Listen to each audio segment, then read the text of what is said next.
Weekly and student athletes Abby Renfro and Lauren Gibson. Coach, would you mind starting us with an opening statement? Yeah, well, I said earlier today we weren't done, and we're not done. We've got a very tough Oklahoma State team tomorrow, and we have to beat them twice to advance, and we're going to do everything we can to accomplish that. They're very good, but I think we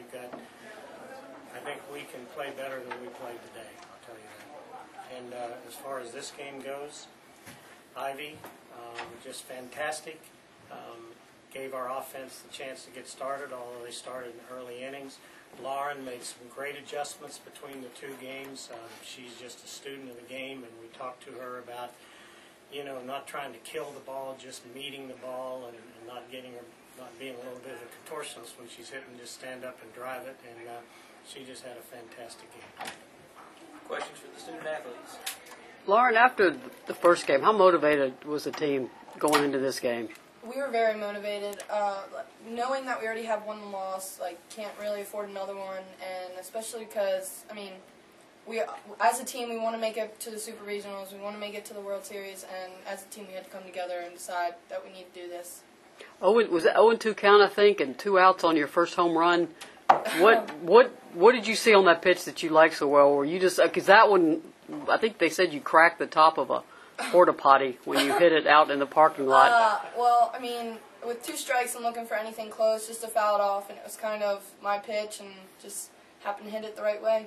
Ivy, what kind of momentum shift was for that when Lauren gave you guys that 4-0 lead in the first inning? It was a big one. I know it's fun when your offense comes out like that, so it was fun. You, as Ralph said, you very comfortable in the circle today. What was the difference for you tonight in this game? It just seemed like everything you were throwing was working for you.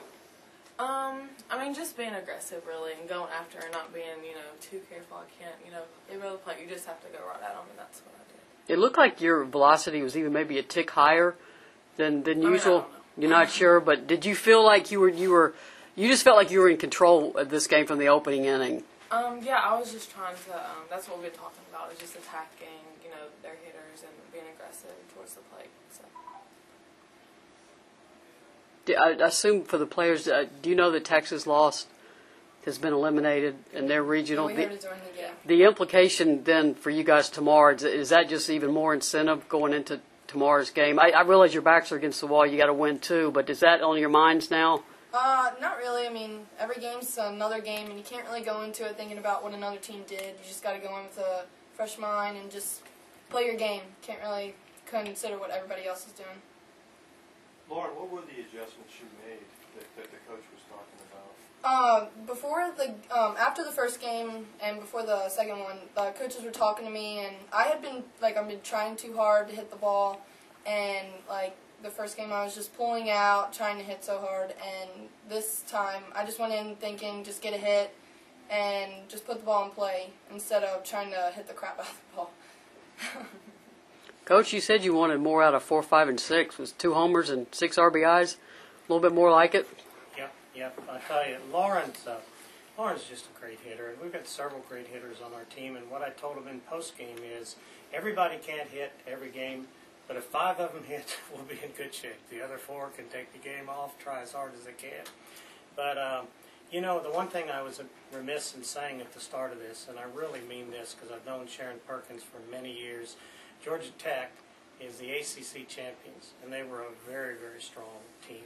And that's why I was doubly proud of our team, because it's just extremely tough. 99 home runs and everything that they've done, and it just emphasizes even more what Ivy did in this game against them. It's late for the players too, Ivy and Lauren. Would you just get home, get as much sleep, hydrate, and get ready to go tomorrow? How do you get ready on a short turnaround? Just go home, get some sleep, eat good, just get ready for tomorrow.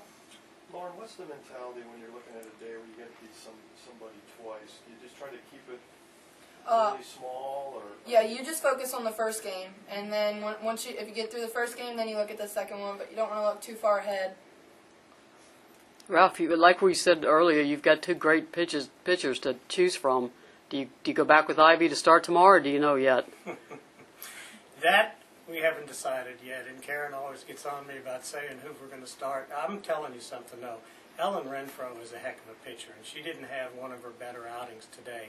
And I know she's anxious to get out there and get the ball against a good team like the Cowgirls. So obviously, you know, Kat Hosfield threw well the inning she came in. So we'll use any and all available arms tomorrow to try to win that doubleheader. And is that incentive in the back of your mind? I mean, if you can get 2 wins tomorrow, you would host a super regional. Honestly, no. Honestly, what we're thinking about is getting, as Lauren said, one game at a time. And we've been here a lot before in our pursuit of getting to the World Series. And like Lauren said, the big game is the first game, because the second game then puts the pressure on the team that came in only having to win once. So we've got to get out there and really go hard in the first game. And there's many ways they can go about it too. They could throw their number 2 and hold their number 1 to the second game. And Rich has been around this game a long time too. So we just got to be ready for both pitchers. We got to be ready for Espinosa for 14 innings if that's what happens. Any more questions? Thank you very much. Thank you.